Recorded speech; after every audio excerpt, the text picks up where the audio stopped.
ধুবুৰী জিলাৰ বোচাইমাৰীত ব্ৰহ্মপুত্ৰৰ ভয়ংকৰ খহনীয়া অব্যাহত আছে আৰু অতি শীঘ্ৰে খহনীয়া নিয়ন্ত্ৰণৰ দাবীত প্ৰতিবাদ জনাইছে ৰাইজে। তীব্ৰ প্ৰতিবাদ কৰিছে। ব্ৰহ্মপুত্ৰ নদীৰ জলপৃষ্ঠ বৃদ্ধিৰ লগে লগে সৃষ্টি হৈছে ভয়ংকৰ খহনীয়া আৰু অতি শীঘ্ৰে খহনীয়াৰ চিৰস্থায়ী নিয়ন্ত্ৰণৰ ব্যৱস্থা গ্ৰহণৰ দাবী জনাইছে প্ৰতিবাদী ৰাইজে। আজি ফকীৰগঞ্জ আইৰকাটাৰ ৰাইজৰ উদ্যোগত তীব্ৰ প্ৰতিবাদী কাৰ্যসূচী ৰূপায়ণ কৰা হৈছে আৰু হাতে হাতে প্লে কাৰ্ড লৈ 2 শতাধিক প্ৰতিবাদকাৰীয়ে কৰিলে পদযাত্ৰা আৰু অঞ্চলটোৰ হাজাৰ হাজাৰ বিঘা কৃষিভূমি ব্ৰহ্মপুত্ৰৰ বুকুত বিলীন হয় আৰু ইতিমধ্যে বোচাইমাৰীৰ 5 শতাধিক ঘৰৰ ভেটি ব্ৰহ্মপুত্ৰৰ বুকুত জাহ গৈছে আৰু তাৰ বাবে আজি প্ৰতিবাদলৈ ওলাই আহিছে ৰাইজ আৰু শীঘ্ৰে স্থায়ী খহনীয়া ব্যৱস্থা গ্ৰহণৰ দাবী জনাইছে ৰাইজে। অন্যথা তীব্ৰ গণতান্ত্ৰিক আন্দোলনৰ ভাবুকি প্ৰদান কৰিছে প্ৰতিবাদকাৰী।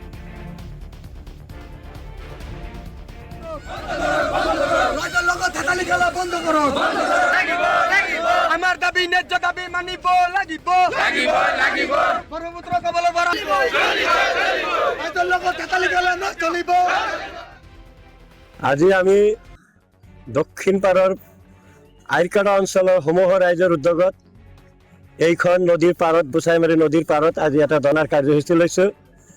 আমাৰ মুখ্যতঃ দাবী হৈছে, আপোনালোকে ইতিমধ্যে দেখিবলৈ পাইছে যে আমাৰ এই দক্ষিণ পাৰ বিশেষকৈ আইৰকাটা অঞ্চল নামাচলা বোচাইমাৰী ধাপানপাৰা আদি অঞ্চলত ব্যাপক হাৰে যোৱা বছৰৰ পৰা গৰাখহনীয়া হৈ আছে। যোৱা বছৰ ওহাব বজাৰ এটা সম্পূৰ্ণ বজাৰ আছিল, ব্ৰহ্মপুত্ৰ নদীৰ বিলীন হৈ গৈছে।